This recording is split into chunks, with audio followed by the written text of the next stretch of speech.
मैं दावे के साथ कह सकता हूं कि 80 to 90% ट्रेडर्स सपोर्ट और रेजिस्टेंस या तो गलत लगाते हैं या उस पर गलत एंट्री करते हैं। और जिनको नहीं पता है उनके हिसाब से तो सारी स्ट्रैटेजी फेल है मार्केट में। देखिए, गलती उनकी भी नहीं है। अगर सही तरीका उनको पता होता तो शायद ये वो नहीं कहते।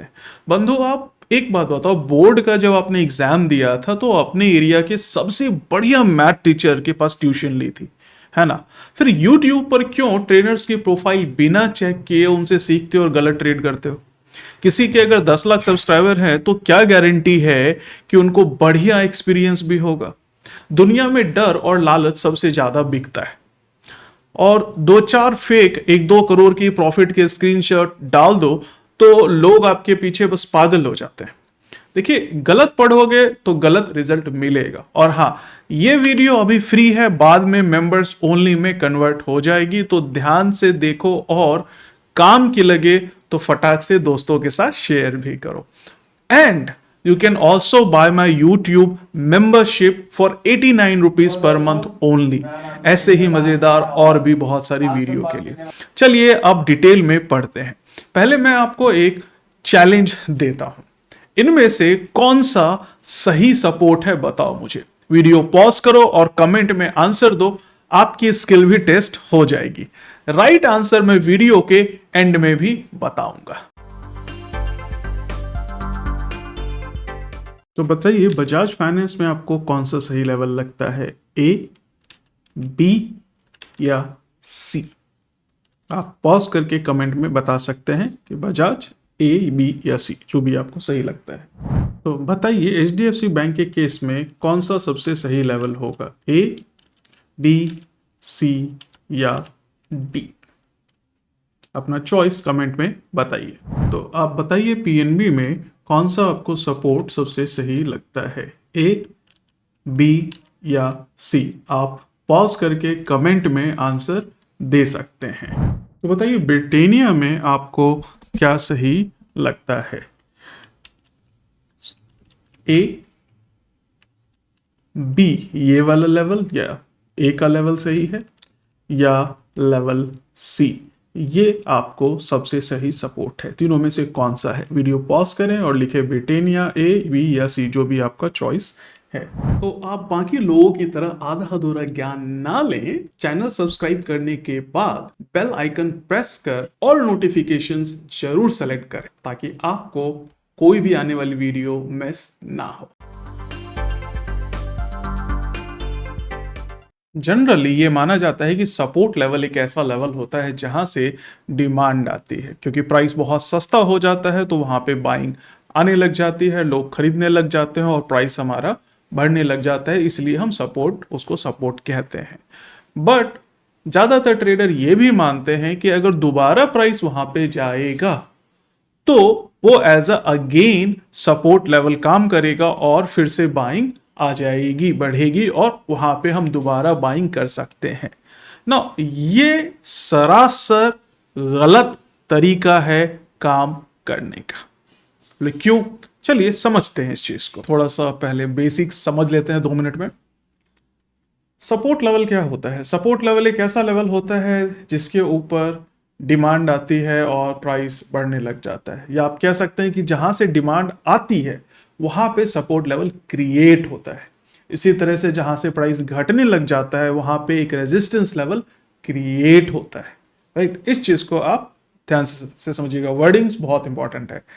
तो इस चार्ट में अगर हम देखें तो ये एक सपोर्ट लेवल है। क्यों? क्योंकि यहां से डिमांड आई तो हमने यहाँ पे लाइन खींची और बोला कि एक सपोर्ट लेवल है, क्योंकि यहां से प्राइस बढ़ा था। इस चीज को समझिएगा। आगे फिर से बढ़ेगा इस बात की गारंटी नहीं है, ठीक है? तो सर फिर फायदा क्या हुआ देखने का? बताता हूं मैं क्या फायदा हुआ। इसी तरह आप देखेंगे एक नया सपोर्ट लेवल इस चार्ट पे बन गया, प्राइस नीचे तक नहीं आया, बीच में नया सपोर्ट बनाया क्योंकि वहां से प्राइस बढ़ गया। सिमिलरली यहां पे सपोर्ट लेवल का ब्रेकआउट भी हुआ। सिमिलरली अगर रेजिस्टेंस देखें तो ये एक ऐसा लेवल था जहां से प्राइस घटा था, तो ये एक रेजिस्टेंस लेवल क्रिएट हुआ था और बाद में इस रेजिस्टेंस का ब्रेकआउट भी हो गया। यानी कि इस बात की गारंटी नहीं है कि इस रेजिस्टेंस से प्राइस नीचे जाएगा। और इस बीच में बहुत सारे रेजिस्टेंस बने बट उनको हमने कंसीडर नहीं किया। क्यों नहीं किया बताता हूं। और यहां पे देखेंगे तो एक नया रेजिस्टेंस लेवल बना और यहां से प्राइस घटा और बाद में यही रेजिस्टेंस लेवल एक सपोर्ट में कन्वर्ट हो गया। तो इसको हम बोलते हैं चेंज इन पोलारिटी या प्राइस रेजिस्टेंस का सपोर्ट में कन्वर्ट होना। देखिए जब प्राइस घटता है तो आप ये नहीं कह सकते कि ये रेजिस्टेंस जो है सपोर्ट बन जाएगा, देख लेना यहां से प्राइस बाउंस हो जाएगा, नहीं। जब वो गिरेगा और गिर के रेजिस्टेंस से बाउंस करेगा तो वो रेजिस्टेंस सपोर्ट में कन्वर्ट होगा। इस चीज को ध्यान रखिएगा। तो रेजिस्टेंस बिकेम सपोर्ट। सिमिलरली आपको एक चार्ट पे मल्टीपल लेवल हो सकते हैं, जैसे यहां पे रेजिस्टेंस 1 R1, सपोर्ट 1 R1 के पास हिट किया, प्राइस नीचे गया, ब्रेकआउट हुआ S1 का, फिर नया सपोर्ट बना, फिर ब्रेकआउट हुआ, फिर रेजिस्टेंस R1 के पास नीचे गया, फिर नया सपोर्ट बना, फिर हमारा ब्रेकआउट हुआ, फिर नया रेजिस्टेंस बना उसके बाद फिर से पोलैरिटी में चेंज हुई, रेजिस्टेंस ब्रेकआउट हुआ, फिर नया सपोर्ट बना उसी पोलैरिटी पर। तो मल्टीपल लेवल्स होते थे क्या? तो क्या इतने सारे लेवल्स हम यूज करेंगे ट्रेडिंग करते हुए? इतने सारे लेवल्स को कंसीडर करेंगे? अरे नहीं भाई, करोगे तो पागल हो जाओगे। इस तरह से सपोर्ट रेजिस्टेंस को यूज हम नहीं करते हैं। तो इसी तरह से हमारे पास डायगोनल सपोर्ट भी होता है। डायगोनल सपोर्ट में क्या होता है कि प्राइस हमारा एक ट्रेंड के ऊपर बढ़ता है। तो ये हमारा क्या एक सपोर्ट है, यहां से प्राइस बाउंस किया, फिर यहां से प्राइस बाउंस किया, यहां से प्राइस बाउंस किया, यहां से प्राइस बाउंस किया। तो अगर मल्टीपल लेवल्स पे प्राइस बाउंस कर रहे होते हैं तो आप उनको एक ट्रेंड कन में कन्वर्ट कर सकते हैं। बट जब आपके पास मल्टीपल लेवल्स नहीं होते, दो या उससे ज्यादा होते हैं, तो आप उनसे एक डायगोनल सपोर्ट बना सकते हैं। सिमिलरली आपके पास एक डायगोनल रेजिस्टेंस भी होता है, एक ऐसा लेवल जहां से प्राइस हिट कर करके डायगोनली नीचे आता है। बट बंधु, कहानी यही नहीं खत्म हो रही है। लोग गलती क्यों करते हैं, इस चीज को पकड़ने की कोशिश करते हैं। देखिए सपोर्ट एंड रेजिस्टेंस से ट्रेडिंग तो बढ़िया की जा सकती है, पर लॉन्ग टर्म इन्वेस्टमेंट्स भी जरूरी होते हैं। हर ट्रेडर करता है। और अगर आप ETF, एक्सचेंज ट्रेडेड फंड और मार्जिन ट्रेडिंग फैसिलिटी MTF के माध्यम से अपनी इन्वेस्टमेंट को नए लेवल पे ले जाना चाहते हैं तो M stock by Mirae assets आपके लिए बेहतरीन प्लेटफॉर्म हो सकता है। यहाँ आप जीरो ब्रोकरेज के साथ साथ ETF में इन्वेस्टमेंट कर सकते हैं, जिसका मतलब है कम खर्च में ज्यादा रिटर्न। साथ ही डायरेक्ट म्यूचुअल फंड्स पर भी 0% कमीशन का फायदा उठाएं और अपनी इन्वेस्टमेंट्स को कॉस्ट इफेक्टिव बनाएं। ज्यादा सेविंग्स, ज्यादा मुनाफा। और आप मार्जिन ट्रेडिंग फैसिलिटी MTF का फायदा उठाना चाहते हैं तो M स्टॉक यहां भी इंडस्ट्री का सबसे बेस्ट इंटरेस्ट रेट ऑफर करता है, जो सिर्फ 6.99% से शुरू होता है। MTF का मतलब है कम कैपिटल के साथ बड़ा इन्वेस्टमेंट। सपोज करें कि आपके पास 1 लाख के स्टॉक्स खरीदने हैं पर आपके पास सिर्फ 20,000 रुपए हैं, तो बाकी 80,000 रुपए M स्टॉक आपको प्रोवाइड करेगा और आपको पूरे 1 लाख के हिसाब से प्रॉफिट या लॉस होगा। जब आप अपने स्टॉक्स बेचेंगे तो लोन और इंटरेस्ट ऑटो एडजस्ट हो जाएगा। इतना कम इंटरेस्ट रेट किसी भी और ट्रेडिंग प्लेटफॉर्म पर मिले ये मुश्किल है। M स्टॉक नए और बेहतर टूल्स के साथ भी पावरफुल हो गया है। ETF और MTF इन्वेस्टर्स के लिए 39 नए स्टॉक्स और 6 नए ETF भी MTF के अंदर शामिल हो चुके हैं। 16 नए ETF अब प्लेज शेयर्स के साथ अवेलेबल हैं। इसका मतलब है अब आप और भी डाइवर्सिफाइड और फ्लेक्सिबल इन्वेस्टमेंट स्ट्रेटजी फॉलो कर सकते हैं।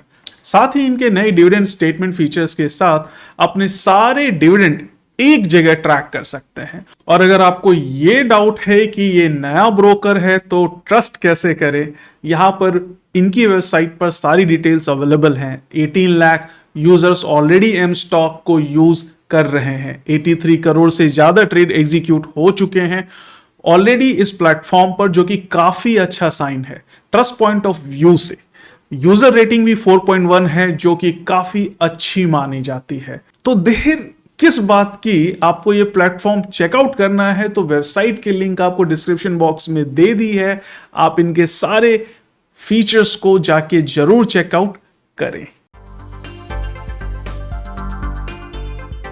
ये एक सिचुएशन लेते हैं कि भी प्राइस हमारा ऐसे कुछ घट रहा था, ठीक है, और फिर यहां से बढ़ने लग गया। तो आप क्या बोलोगे कि भाई यहां पे हमारा एक सपोर्ट लेवल है जहां से हमारा प्राइस बढ़ा।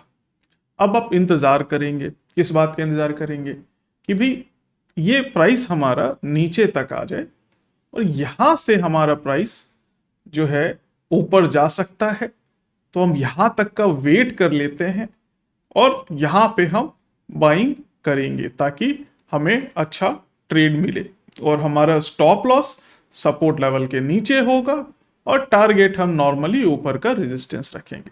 ये एक जनरली किसी भी ट्रेडर का सोचना होता है।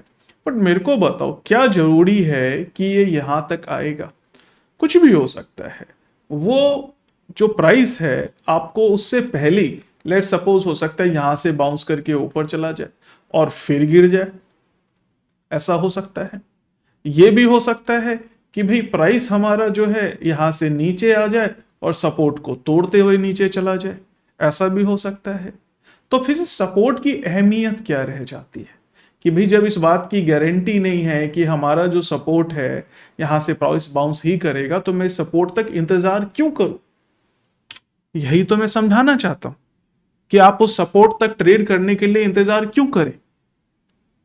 आपको देखना है कि कहां से प्राइस बाउंस बैक अभी किया, इस बात से मतलब है।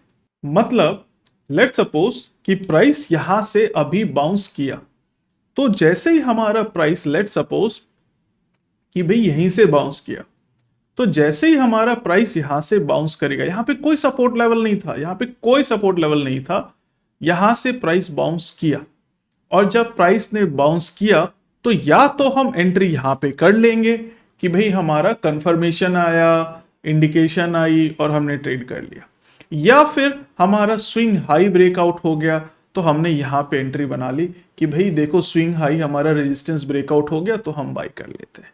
सो देयर आर टू सिचुएशन कि भाई यहां से प्राइस बाउंस कर गया, सो ऑब्वियसली ट्रेंड के साथ बढ़ रहा है प्राइस, नया सपोर्ट बना रहा है और प्राइस बाउंस कर रहा है, so I can go ahead. हमारा रेजिस्टेंस ब्रेकआउट हो गया and then we can also go ahead. कहां पे एग्जैक्ट एंट्री होगी ये मैं आपको आगे बताऊंगा। अब बात दरअसल ये है कि क्या हम यहां तक का वेट नहीं कर सकते? बिल्कुल नहीं, आपको वेट बिल्कुल नहीं करना। हाँ, लेकिन आपने चार्ट खोला और प्राइस आपको ऑलरेडी दिख रहा है कि प्राइस यहां तक गिरा हुआ है, तो चांसेस है कि यहां से बाउंस कर सकता है। अब इस सिचुएशन में आपको देखना होगा, आपको वेट करना होगा एक दिन या 2 दिन का, जब ये प्राइस एक्चुअल में यहां से बाउंस करता है। बट सोचने वाली बात है कि प्राइस लगातार नीचे जा रहा है, नेगेटिव सेंटीमेंट में है और यहां पे आप जब ट्रेड कर रहे हैं तो this is against the trend. Trend down है, प्राइस ऊपर जाने का अटेम्प्ट किया, नहीं जा पाया, फेल हो गया, वापस से सपोर्ट पे आके गिरा। तो आपको लगता है दोबारा से यहां सपोर्ट मिलेगा और उतना स्ट्रेंथ के साथ मिलेगा? भाई यहां पे जिन लोगों ने हिम्मत जुटाई थी वो तो यहां पे फूक गए, या तो प्रॉफिट में निकल गए या फिर नीचे आया तो लॉस बुक करके निकल गए। तो क्या जरूरी है कि यहां से दोबारा आपको उतनी ही स्ट्रेंथ के साथ लोग को बाइंग करते हुए मिलेगी? तो इट्स बेटर ना कि अगर ये नया हमें सपोर्ट बना देता है और फिर ऊपर जाता है तो चांसेस ज्यादा हैं प्राइस के बढ़ने के, रादर देन पुराने सपोर्ट के लिए आप वेट करते रहो। तो ये कौन सी समझदारी है? दूसरी अहम बात है कि सपोर्ट का यूज सिर्फ हम बाइंग के लिए ही नहीं करते हैं। जब हमारा ट्रेंड डाउन है और हमारा सपोर्ट ब्रेक हो रहा है तो एक ऐसा लेवल है जहां पे बाइंग आ सकती थी बट बाइंग नहीं आई और प्राइस टूट गया, तो इसका मतलब है कि अब यहां पे बायर्स नहीं हैं या नहीं आने वाले हैं, तो हमें शॉर्ट करने की अपॉर्चुनिटी मिल रही है। तो एक सपोर्ट को हम सिर्फ बाइंग के लिए ही नहीं बट सेलिंग के लिए भी बहुत ज्यादा यूज करते हैं। चलिए अब एक चीज और समझते हैं कि कहां पे हमें सपोर्ट का यूज बाइंग के लिए करना चाहिए और कहां पे हमें सपोर्ट का यूज सेलिंग के लिए करना चाहिए। यह भी बहुत इंपॉर्टेंट है।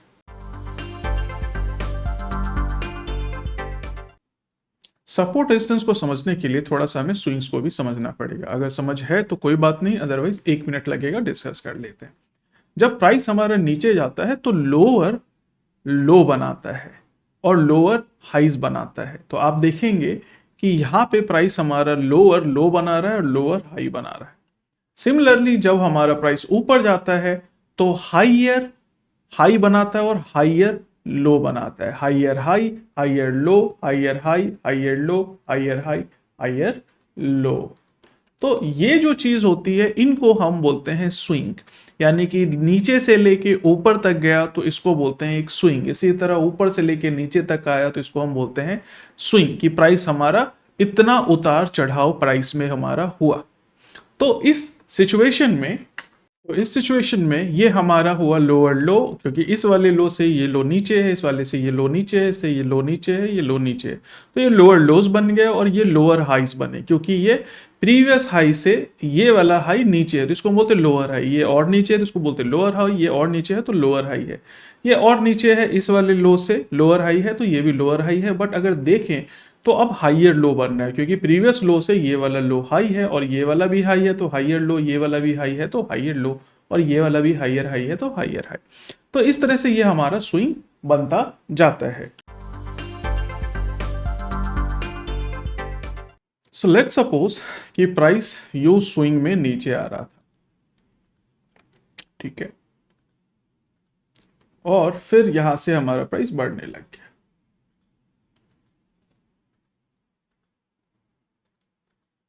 ठीक है, तो अब इस सिचुएशन में हमें कब सपोर्ट का यूज हमें करना चाहिए बाइंग के लिए और कब सपोर्ट का यूज करना चाहिए हमें सेलिंग के लिए। तो देखिए, जब हमारा प्राइस बढ़ रहा है तो हम सपोर्ट का यूज करेंगे बाइंग के लिए, यानी कि प्राइस हमारा घटा और किसी लेवल से बाउंस बैक किया, ट्रेंड अप है, तो यहां पे हम बाइंग करेंगे नीचे का स्टॉप लॉस लेके। एग्जैक्टली कहां पे एंट्री होगी कहां पे नहीं होगी ये मैं आगे बताऊंगा। इसी तरह से दोबारा हमारे पास नीचे स्विंग बना, प्राइस बढ़ने लग गया, एक लेवल बना के नया लेवल बना के बढ़ने लग गया, तो वो जो नया लेवल है वो हमारा नया सपोर्ट होगा और हम बाइंग करेंगे नीचे का स्टॉप लॉस लेके, क्योंकि ट्रेंड अप है। यहां पे हम वेट नहीं करेंगे कि प्राइस हमारा ब्रेकआउट होगा और फिर हम शॉर्ट पोजीशन लेंगे, बिल्कुल नहीं। सिमिलरली अगर हमारा प्राइस घट रहा है नीचे और हमारे पास सपोर्ट लेवल ये बनता है, अब इस सिचुएशन में जब हमारा सपोर्ट टूटेगा तो हम यहां पे शॉर्ट करेंगे। डाउन ट्रेंड में हम इंतजार नहीं करेंगे कि प्राइस हमारा यहां से बाउंस करेगा तो हम बाइंग करेंगे, क्योंकि ये बहुत ज्यादा खतरनाक होगा, क्योंकि सेंटिमेंट नेगेटिव है। पहले भी बाइंग आई थी बट प्राइस ऊपर नहीं जा पाया, सेलर्स एक्टिव थे, उन्होंने प्राइस को नीचे भेज दिया, तो नीचे टूटने के चांस ज्यादा है, तो आपको सेलिंग करनी चाहिए। सिमिलरली अगर आपको नया स्विंग लो बनता है, प्राइस ऊपर जाता है, तो आपको खरीदारी नहीं करनी चाहिए। यहां पे डाउन ट्रेंड में आपको वेट करना चाहिए कि भैया हमारा सपोर्ट टूटेगा तो हम इसको शॉर्ट करेंगे। ये एक बहुत ही सिंपल सी समझदारी वाली सी चीज है, बट लोग नहीं ध्यान देते हैं। आशा करता हूं कि आप आगे ध्यान देंगे। चलिए कुछ और इंपॉर्टेंट पॉइंट्स को डिस्कस करते हैं। देखिए, जब हम ट्रेडिंग करते हैं सपोर्ट रेजिस्टेंस पे तो सिर्फ दो लेवल्स को कंसिडर करते हैं, नियरेस्ट सपोर्ट लेवल और मेजर सपोर्ट लेवल। बाद बाकी सब बेकार है, सबको आपको साइड कर देना है। और ध्यान रखिएगा, जो आज से 3 महीने पहले हुआ, 6 महीने पहले हुआ, वहां पे जो ट्रेडर्स थे वो सब कट गए, या तो प्रॉफिट बुक कर लिया या लॉस बुक कर लिया, वो निकल गए। अब नए लोग हैं विथ न्यू माइंडसेट। देखिए समझिए, हमारी जनरेशन को 2 रुपए का समोसा सस्ता लगता था, आज की जनरेशन को 20 रुपए का समोसा भी सस्ता लगता है, क्योंकि उन्होंने 20 का ही खाया होता है। तो इसलिए जो सपोर्ट गया, पुराना हो गया सो गया। ये कहना कि 2 साल पहले ये प्राइस आया था तो उसी प्राइस पे है तो यहां पे फिर से बायर एक्टिव हो जाएंगे, नहीं बंधु, ऐसा नहीं है। ये निफ्टी का चार्ट है। न्यू ट्रेडर्स की सुविधा के लिए मैं यहाँ पे एक इंडिकेटर लगा रहा हूँ, जिग जैग इंडिकेटर। ये स्विंग्स को ड्रॉ करने में हेल्पफुल होता है। तो ये देखिए, यहाँ पे इसने स्विंग्स ड्रॉ कर दिए, बट काफी बड़े स्विंग्स ड्रॉ किए हैं, और बीच की जो करेक्शंस हैं छोटी छोटी, इनको इसने मार्क नहीं किया है। तो मैं चाहता हूं कि इनको भी मैं मार्क करूं। तो सेटिंग्स में जाएंगे इसकी हम, और थोड़ा सा एक काम करेंगे, कम्युलेटिव वॉल्यूम को मैं हटा दे रहा हूं, और रिवर्सल प्राइस चेंज को भी मैं हटा दे रहा हूं, सिर्फ लेवल्स डाल रहा हूं। डिविएशन को हम यहां पे 1 कर देते हैं। ठीक है, अब इससे ये छोटे छोटे जो करेक्शंस हैं उनको भी मार्क करेगा।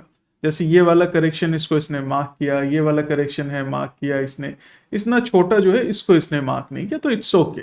ठीक है, तो अब ये जैसे इसने हमें मार्क कर दिए लेवल्स, आप चाहो तो ये टेक्स्ट भी हटा ही देते हैं हम। ठीक है, तो जब हमारा प्राइस निफ्टी का यहां से घटा, तो जो सबसे पहला हम सपोर्ट लेवल मार्क करेंगे वो मार्क करेंगे नियरेस्ट स्विंग लो को, यानी कि ये नियरेस्ट होगा क्योंकि इसके बीच में और कोई सपोर्ट नहीं है। अब ये ब्रेक हो जाएगा तो हम मार्क करेंगे ये वाले लेवल को। क्यों? क्योंकि इसके बाद और कोई दूसरा सपोर्ट बीच में नहीं है। आप बोलोगे सर ये वाला भी तो है। यार देखो, ये वाला हम मार्क क्यों नहीं करेंगे, समझिए, क्योंकि एक ऐसा लेवल है जो ब्रेक हो गया। अगर यहां पे लोगों को लगता है कि स्ट्रांग है तो यहां से बाइंग आ जाती, बट ये ब्रेक हो गया लेवल, तो इसका अब यूज नहीं है, यहां पे लोग सपोर्ट क्रिएट नहीं कर रहे हैं। तो पहला स्विंग लो ये आपका टारगेट होगा, या एक ऐसा लेवल होगा जिसको आप वॉच करेंगे कि भाई यहां से रिवर्सल आएगा तो हम ट्रेड कर सकते हैं। वैसे डाउन ट्रेंड में ध्यान रखिएगा कि ब्रेकआउट होने पे शॉर्ट करना ज्यादा अच्छा है, बशर्ते कि बाई करना। अप ट्रेंड में अगर मान लेते हैं कि आप यहां से कहीं ट्रेड चालू करते, प्राइस घटा और घट के बाउंस किया, तो आप बाइंग करते। अभी मैंने समझाया आपको। तो टेक्निकली नियरेस्ट जो सपोर्ट है वो आप वॉच करेंगे। इसके अलावा वॉच करेंगे जो मेजर सपोर्ट है। मेजर मतलब जो आज से 6 महीने पहले या उससे ज्यादा पहले आया, या फिर जिसके ऊपर प्राइस बार बार बाउंस किया, या जिसके ऊपर प्राइस लंबे समय तक टिका या अक्यूमुलेट किया। तो इस केस में आप कह सकते हो कि ये जो लेवल्स यहाँ पे बने हुए हैं, ये लेवल्स आपके कुछ मेजर सपोर्ट लेवल है जहां से हमारा निफ्टी बाउंस किया। क्योंकि ये लेवल देखेंगे आप, प्राइस यहां से बार बार बाउंस कर रहा है। अब यहीं पे हमारा रोल आता है डिमांड जोन का, यानी कि प्राइस हमारा जरूरी नहीं है कि एग्जैक्ट सपोर्ट लेवल से बढ़ के जाएगा। तो what exactly is demand zone? Demand zone एक ऐसा एरिया है जहां से सेंटिमेंट्स बिल्डअप होने चालू होते हैं लोगों के, और चांसेस होते हैं कि प्राइस हमारा बढ़ जाएगा। देखिए, सपोर्ट लाइन कोई लक्ष्मण रेखा नहीं है कि इसके पार जाओगे तो भस्म हो जाओगे, या इससे पहले रुकोगे तो डेस्टिनेशन पे नहीं पहुंचोगे, XYZ। तो ऐसा नहीं है। सपोर्ट लाइन एक ऐसा एरिया है जो कि हिस्टोरिकल डेटा पे बेस्ड होता है, जहां से प्राइस पहले बढ़ा है, तो अगर दोबारा प्राइस वहां पे आता है तो लोगों के सेंटिमेंट्स चेंज होने लग जाते हैं, डिमांड आने के चांसेस होते हैं। तो इसलिए उस पूरे एरिया को एज अ जोन मार्क किया जाता है। अच्छा, 10 वीडियो देखने के बाद फाइनली एक काम की वीडियो मिल ही गई, तो समय बचाओ और सीखो जो काम आए इस चैनल। अगर ऐसी और वीडियो देखनी है तो सब्सक्राइब करें चैनल को अभी, और हाँ, न्यू वीडियो ना छूट जाए इसके लिए बेल आइकन प्रेस करना है जरूरी। कि भाई एकदम इस लाइन के बाद विचार बदल जाएंगे लोगों के, ऐसा नहीं है भाई। उससे पहले तक सब बुलिश रहेंगे। अरे नहीं भाई, ऐसा नहीं, ऐसा नहीं है। वो धीरे धीरे जब प्राइस घटना चालू होता है तो सेंटिमेंट धीरे धीरे शिफ्ट होने लग जाते हैं, और काफी ज्यादा लोगों के सेंटिमेंट्स उस एरिया में चेंज हो जाते हैं, और प्राइस बढ़ता है, तब हम कहते हैं कि हाँ भाई रिवर्सल आ गया। एनीवेज, तो ये जो हमारा मार्क है, ये हमारा area as a support level है। यहां पे हम डिमांड जोन भी मार्कआउट कर सकते हैं। देखिए, हर सपोर्ट लेवल पे, यानी कि छोटे छोटे स्विंग्स पे, जैसे ये वाला हमने बोला, यहां पे आपको डिमांड जोन मार्क करने की जरूरत नहीं है। यहां पे आप जो फेयर वैल्यू गैप वगैरह की थ्योरी है या SMC कॉन्सेप्ट है, उसको अप्लाई कर सकते हैं। उसके ऊपर भी मैंने वीडियोस बनाई हुई है, मेरे यूट्यूब चैनल पे भी हैं और स्टडी पैक में भी हैं, आप उसको एक्सेस कर सकते हैं। एनीवेज, तो ये एक मेजर सपोर्ट एरिया है जहां पे डिमांड जोन बनाना बनता है। तो जो भी लोएस्ट कैंडल है और उसमें सबसे बड़ी वाली कैंडल है, उस कैंडल को आप ड्रैग करके एक बॉक्स बना देते हैं, और ये एक आपका डिमांड जोन बन जाता है। जैसे कि यहाँ पे अगर आप गौर से देखेंगे, इन सब में सबसे बड़ी कैंडल हमारी ये है। बोले ये वाली नहीं, ये गिरती हुई कैंडल है। वैसे ये भी बहुत बड़ी है, तो यार ये बहुत ज़्यादा बड़ी है, क्योंकि ये आप समझो कि एबनॉर्मल कैंडल है। आप कह सकते हो कि ये हमारी इलेक्शन के रिजल्ट वाली डेट की कैंडल है और एक दिन में 10-10% निफ्टी भागी थी, तो वो सब बेकार है, इस पे आप काम नहीं कर सकते। तो या तो आप ये वाली कैंडल लेंगे या फिर आपके पास एक और कैंडल है ये वाली, ठीक है। तो इस कैंडल के साइज का आप नॉर्मली डिमांड जोन बना सकते हैं। इसके भी बहुत सारे कॉन्सेप्ट है, ज्यादा नहीं घुसने का, इससे पे आप डिमांड जोन बना सकते हैं। तो ये एक ऐसा एरिया होता है जिसको हम बोलते हैं नो ट्रेडिंग जोन, यानी कि ट्रेडिंग यहाँ पे नहीं करनी है। तो मतलब ये है कि प्राइस जब इससे बाहर निकल के ऊपर जाएगा तब हम बाइंग करेंगे, या इस सपोर्ट को तोड़ के नीचे जाएगा तब हम बाइंग करेंगे। देखिए एंट्री या एग्जैक्ट एंट्री या एग्जिट कैसे होगी ये मैं बताऊंगा आपको, ठीक है। फिलहाल समझते हैं कि सपोर्ट लेवल क्या है, डिमांड जोन क्या है, ठीक है। तो यहां पे आपका जो है मेजर सपोर्ट बनेगा और ये हमारा नियरेस्ट सपोर्ट होगा। आपको इससे ज्यादा कुछ नहीं देखना। चलिए एक और एग्जांपल ले लेते हैं, जैसे आप बैंक निफ्टी गोल्ड ले लेते हैं। गोल्ड बहुत प्राइस लगातार ऊपर बढ़ रहा है गोल्ड का, तो गोल्ड ले लेते हैं। चलिए, तो ये हमारा गोल्ड है। अब गोल्ड में लगातार प्राइस हमारा बढ़ रहा है ऊपर, तो कौन सा हमारा सपोर्ट होना चाहिए? जो नियरेस्ट लेवल है ये आपका पहला सपोर्ट मार्क होगा, क्योंकि यहां तक करेक्शन होती है, बहुत ही माइनर करेक्शन है मैं मानता हूं, लेकिन आप मल्टी टाइम फ्रेम में जाएंगे जैसे घंटे वाले में, तो आपको ये बड़ी करेक्शन दिखाई देगी। अगर आप 15 मिनट में जाएंगे तो आपको ये और भी बड़ी करेक्शन दिखाई देगी। क्योंकि लिवरेज पे काम होता है गोल्ड में, तो अपन इसको मार्क करते हैं। लिवरेज मतलब बहुत ज्यादा हाई लिवरेज होता है, 10 to 20 टाइम्स, समटाइम्स 100 टाइम्स का भी लिवरेज मिलता है इंटरनेशनल मार्केट में। तो पहला जो नियरेस्ट सपोर्ट होगा ये होगा, जिसको आप मार्क करेंगे, ठीक है। दूसरा जो सपोर्ट होगा ये होगा। ध्यान रखिएगा, सपोर्ट का ये मतलब नहीं है, यहां गारंटी नहीं है कि प्राइस यहां से बढ़ेगा। सपोर्ट का मतलब सिर्फ ये है कि अगर बढ़ेगा दोबारा तो हम क्या करेंगे, then we can go ahead and buy, क्योंकि अप ट्रेंड है। और सपोर्ट अगर तोड़ गया तो डाउन ट्रेंड की शुरुआत हो सकती है, क्योंकि नया लोअर लो बनेगा और प्राइस नीचे जा सकता है, and we can go for a short sell. इस बीच में क्या करेंगे हम? सर इस बीच में हम कुछ नहीं करेंगे। इस बीच में सिर्फ एक काम हो सकता है कि अगर नया सपोर्ट बना कि लेट सपोज की प्राइस यहां आया और नया सपोर्ट बना के ऊपर गया, तब इस सिचुएशन में कंफर्मेशन के बाद आप एंट्री ले सकते हैं, या फिर स्विंग हाई ब्रेकआउट होने के बाद आप एंट्री ले सकते हैं। और जो है अगर ये वाला सपोर्ट ब्रेक होता है और प्राइस नीचे आता है, तो आप नेक्स्ट सपोर्ट को नोट में रखेंगे। सिर्फ एक सपोर्ट लगाएंगे, इसी पे अलर्ट आप लगाएंगे, इसी को नोटिस में रखेंगे, इसी को कॉपी में रखेंगे, कोई ज्यादा दिमाग नहीं लगाने का। ये टूट गया तो आप ऑटोमेटिकली नीचे वाले पे आ जाएंगे, जो एक मेजर सपोर्ट होगा। दिसंबर 2024 का है, थोड़ा पुराना है और काफी नीचे का सपोर्ट लेवल है, जहां तक प्राइस हमारा नीचे गया है।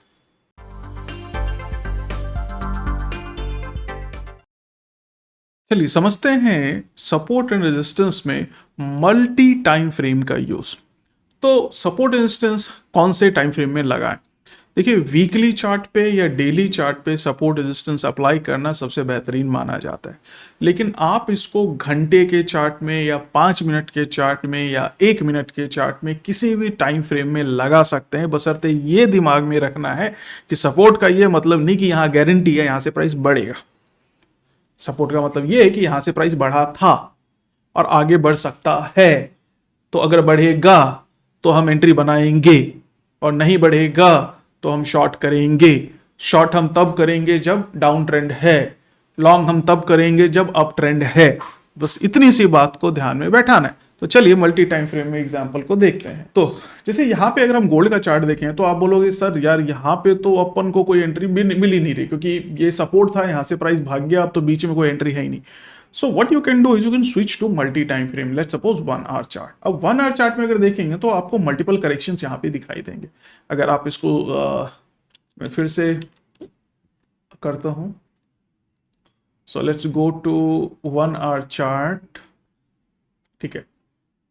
और यहाँ पे आपको मल्टीपल लेवल्स दिखाई देंगे। अगर नहीं दिखाई दे रहे तो आप जिगजैग पे जाएं और इसकी डेविएशन को थोड़ा सा और कम कर दे, लेट्स सपोज 0.5, ठीक है।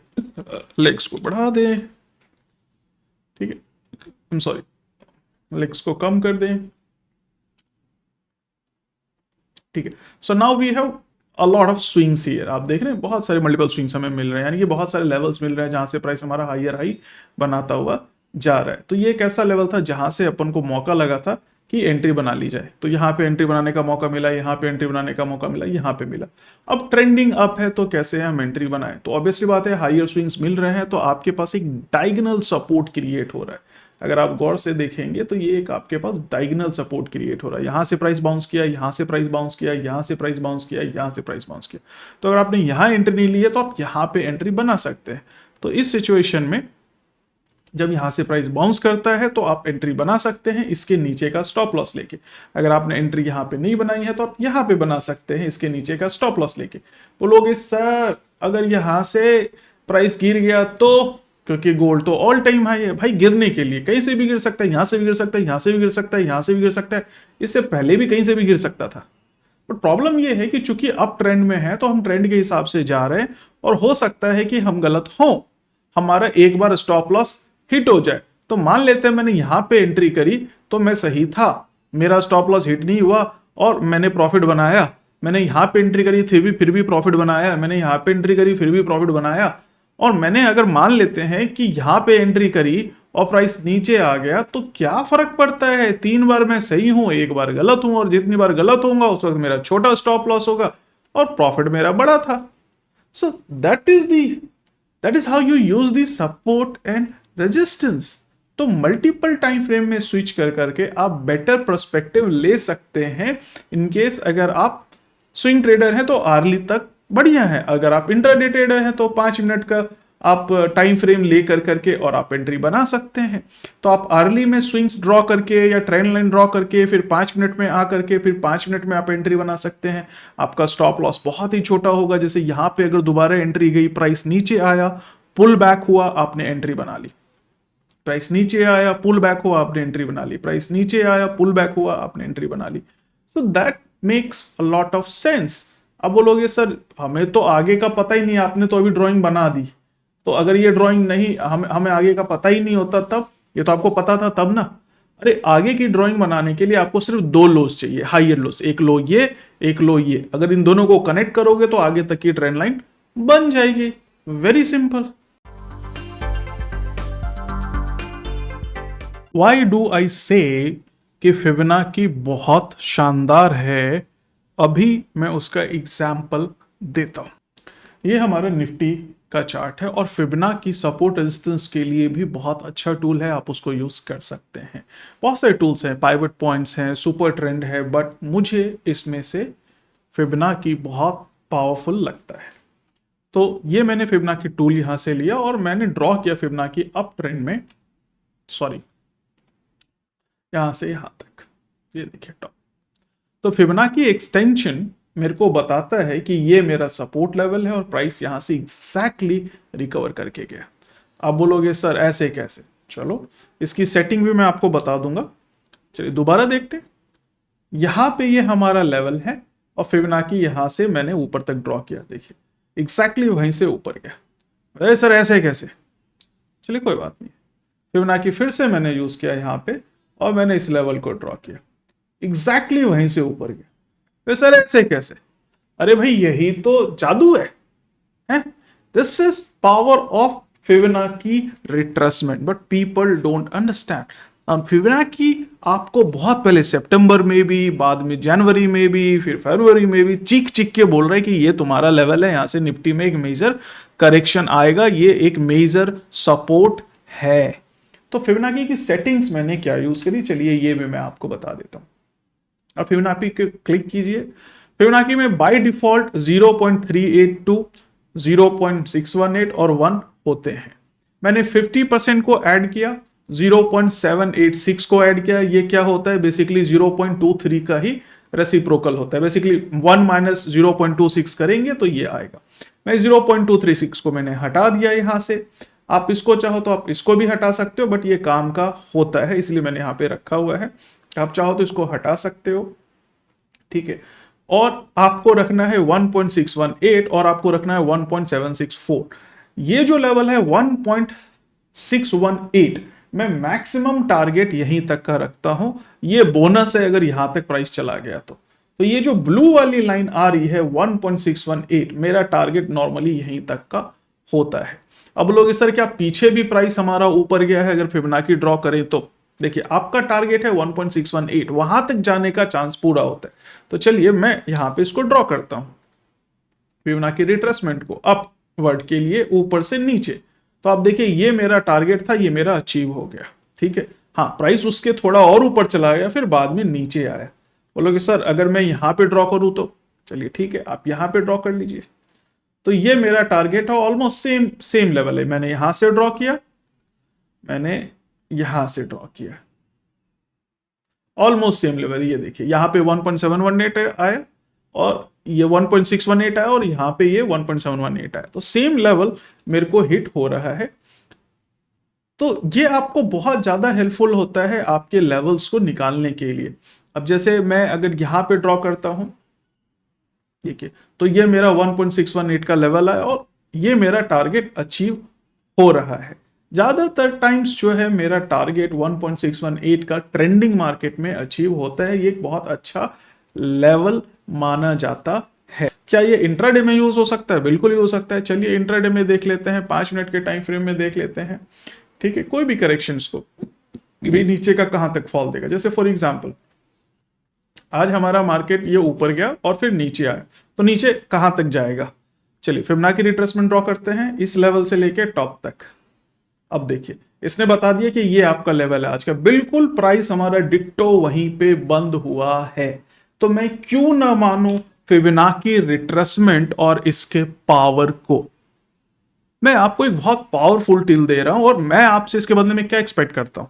कुछ नहीं यार, एक लाइक करो, शेयर करो दोस्तों के साथ, चैनल को सब्सक्राइब करो। और क्या मैं आपसे चाहता हूं, और बहुत ज्यादा हो सकता है तो मैंने बहुत सस्ते में आपके लिए कोर्स बनाया praveenkhaitan.com पे एट 990 रुपीज, 990। और अगर आप बिल्कुल एनालाइज नहीं कर सकते तो विजिट malamalindia.com, वहां पे बहुत सस्ते में 300 रुपए महीने में मैं आपको बहुत अच्छी रिसर्च कॉल्स दे रहा हूं, आप उसको भी चेक कर सकते हैं। दोस्तों अब टाइम है जो स्टार्टिंग में मैंने आपको चैलेंज दिया था उसके आंसर का। बट हाँ, एक चीज और रह गई कि भाई एंट्री कहाँ करें एग्जैक्टली बाउंस करने पे, और शॉर्ट कहाँ करें टूटने पे सपोर्ट के एग्जैक्टली प्राइस लेवल, और टारगेट कैसे निकालें, रिस्क को छोटा कैसे करें, प्रॉफिट को कैसे मैक्सिमाइज करें। ये सब इस वीडियो में फिट नहीं होगा, अगली वीडियो में मिलेगा। बट उसके लिए जोड़ी है चैनल को सब्सक्राइब करना और बेल आइकन को प्रेस करना, वरना अगली वाली वीडियो मिस हो जाएगी और आधा अधूरा ज्ञान किसी काम का होता नहीं है। तो चलिए समझते हैं बजाज के आंसर को कौन सा सही है। देखिए जब आप ट्रेड करते हैं तो जहां से भी आपने एंट्री करी वहां से जो नियरेस्ट स्विंग लो होगा वो आपका सपोर्ट होगा, पहला सपोर्ट ध्यान रखिएगा। आप बी को कंसीडर नहीं करेंगे क्योंकि बी ऑलरेडी ब्रेक हो चुका है।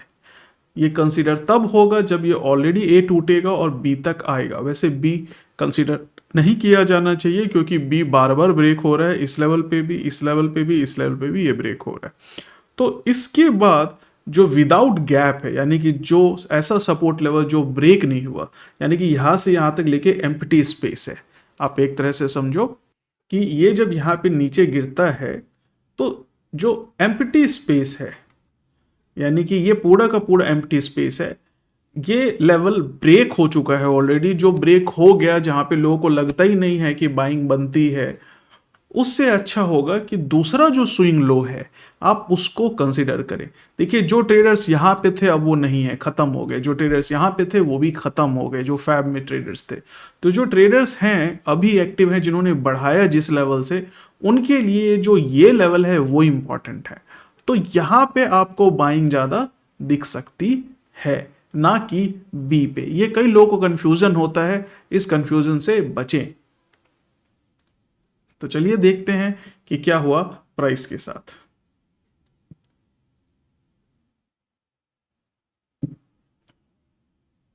और हमारा प्राइस सी के लेवल को टच करके ऑलमोस्ट रिकवर कर गया। चलिए देखते हैं एचडीएफसी बैंक में क्या हुआ। तो सबसे पहले ये ए के लेवल को तोड़ के गया। तो क्या ए का लेवल सपोर्ट लेवल नहीं था? बिल्कुल था। ये कोई ऐसा नहीं है कि ये सपोर्ट लेवल नहीं था, ये सपोर्ट लेवल था, बट ये टूट गया। और हम एक्शन कब लेते हैं? सपोर्ट लेवल से या तो प्राइस बाउंस करता है तब, या सपोर्ट लेवल को तोड़ता है तब। बाउंस करने पे हम इंडिकेशन, कंफर्मेशन और उसके बाद एंट्री लेते हैं, जो कि मैं अगली वीडियो में बताऊंगा एग्जैक्ट एंट्री का तरीका क्या है। तोड़ने के बाद सिमिलरली प्राइस में कहाँ पे एंट्री लेंगे ये भी मैं बताऊंगा आपको, बट तोड़ने के बाद आप शॉर्ट कर सकते हैं। तो इस केस में जो ट्रिक है वो आपको अगली वीडियो में जरूर सीखने को मिलेगा और उससे आपकी एक्यूरेसी बहुत बढ़ने वाली है। तो यहाँ पे जो है आप अगर शॉर्ट करते हैं तो जो दूसरा टारगेट है बी का, क्या ये अचीव होता है? बिल्कुल अचीव हो गया। उसके बाद क्या सी का टारगेट अचीव होता है? बिल्कुल, सी के काफी क्लोज से प्राइस हमारा ऊपर चला गया। तो यहां पे हमारा जो कॉन्सेप्ट है डिमांड जोन का, दैट गेट्स एक्टिवेटेड। तो अगर आप ये एरिया देखेंगे तो this is your demand zone, price came into demand zone and went up. तो कैसे ट्रेड करेंगे डिमांड जोन में, ये आप तो डिमांड जोन की वीडियो देखिए या फिर अगली वीडियो का इंतजार कीजिए, बशर्ते कि आपको ये चैनल सब्सक्राइब करना पड़ेगा। तो चलिए देखते हैं ब्रिटानिया में क्या हुआ आगे। ब्रिटानिया का प्राइस हमारा लगातार टॉप से गिरा और गिरने के बाद हमारा जो ए का लेवल है इसको तोड़ गया। देखने वाली बात है कि ए लेवल जो कि ये वाला सपोर्ट था इसको तोड़ के गया, बी तक आया और फिर बाउंस कर गया। अब इसका मतलब ये नहीं कि बी का लेवल ज़्यादा सही है ए से। देखिए ए और बी में सिंगल कैंडल स्पाइक का डिफरेंस है। So this area is called liquidity zone. आपने लिक्विडिटी जोन वो एरिया होता है जहां सबसे ज्यादा स्टॉप लॉस कटते हैं और सबसे ज्यादा शॉर्ट पोजीशंस क्रिएट होते हैं। तो ये जो लिक्विडिटी जोन है इस एरिया को आप कंसीडर कर सकते हैं। भाई जब हम ट्रेडिंग करेंगे तो एग्जैक्ट डिट्टो यहीं से प्राइस ऊपर जाएगी जरूर नहीं है, लिक्विडिटी जोन से भी प्राइस रिकवर कर सकता है और इसको हमें कंसीडर करना पड़ेगा। यानी कि सपोर्ट के नीचे का area as a liquidity zone और सपोर्ट के ऊपर का एरिया यानी कि एज अ डिमांड जोन आपको कंसीडर करना पड़ेगा। और जाते जाते एम स्टॉक पे अपना अकाउंट खुलवाना ना भूलें क्योंकि बहुत बढ़िया ब्रोकर है। I am giving link in the description, check it below. Investments in securities markets are subject to market risks. Read all the related documents carefully before investing.